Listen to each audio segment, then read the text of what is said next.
Hey guys, welcome back to episode 3 of my beginner guide to makeup. Today's episode is going to focus on covering up acne scars and covering acne, so let's get straight into it. Every week I'm going to leave an anonymous link on my Instagram story. It's also in my link tree, so you guys can anonymously ask questions that you want to see in this beauty guide. First up, I'm going to take these off. These eye patches are from Yopoda. Highly recommend. Step 1 for covering up acne or scarring. This might come to a shock to people, especially if you have oily skin. I feel like a lot of people that have acne have oily skin and they tend to think like, oh, I cannot put moisturizing products on it.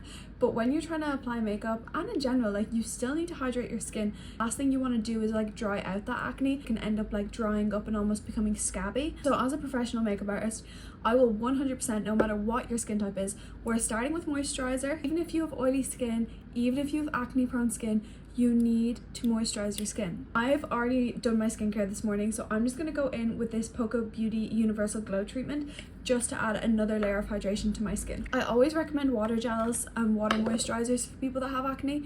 They hydrate, but they won't make your skin feel like oily and greasy. I have a few little spots. It's obviously not acne, very minor, but it's kind of perfect because at least I can show you how to cover them. Then you're going to pick your concealer of choice to cover the acne or cover the scarring. If you have like pitting and scarring, I would go in with like a lighter weight concealer. You don't really need anything like that's too thick and too full coverage. If you have acne or active spots, I would go for something that dries down matte. As a professional makeup artist, the only thing I use on my clients to cover acne is the P. Louise base.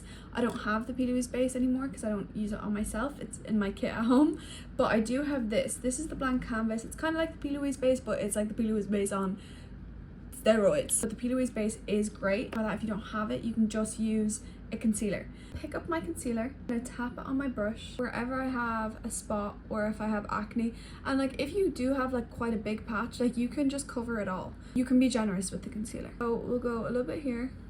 This one has been quite annoying. I haven't been covering it properly, and every time I wear makeup it pokes through. So we'll just do a nice layer like that. Again, same thing, when I wear makeup it just pokes through. So you're just tapping that on top, any of the red ones. You're gonna leave that there like that, maybe fill in your eyebrows, maybe do your eyeshadow, do your eyeliner, and you just want to let that dry down. Since we've primed the skin and applied a matte concealer, the matte concealer isn't gonna like make your skin feel really dry because you have that like layer of hydration, layer of like moisturization. Especially if you do have like dryness around your acne, you're not gonna get it like flaking off when you put concealer on top once your skin's hydrated. I really wish I could do this video like with a model because I feel like I'm not a great candidate to show, but I hope this is easy to follow.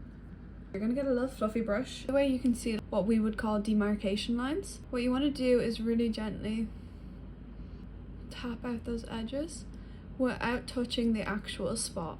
Same up here. Now that everything is blended out, everything's covered, the redness from the spots is gone, it is hidden, and now it's time to apply foundation. So how do you apply your foundation to not move the concealer? Let me show you. Just putting it on the back of my hand like that, and then I'm gonna get my foundation brush, pick it up. You're gonna tap this on over, because if you swipe the foundation on over that concealer, you're just gonna move the concealer and then you're just gonna uncover the spots that you just spent minutes covering. So you're just tapping.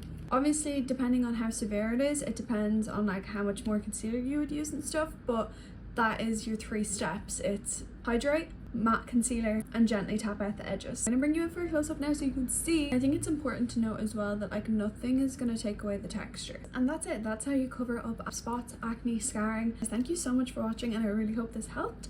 Let me know what you guys want to see next time. See you later. Bye.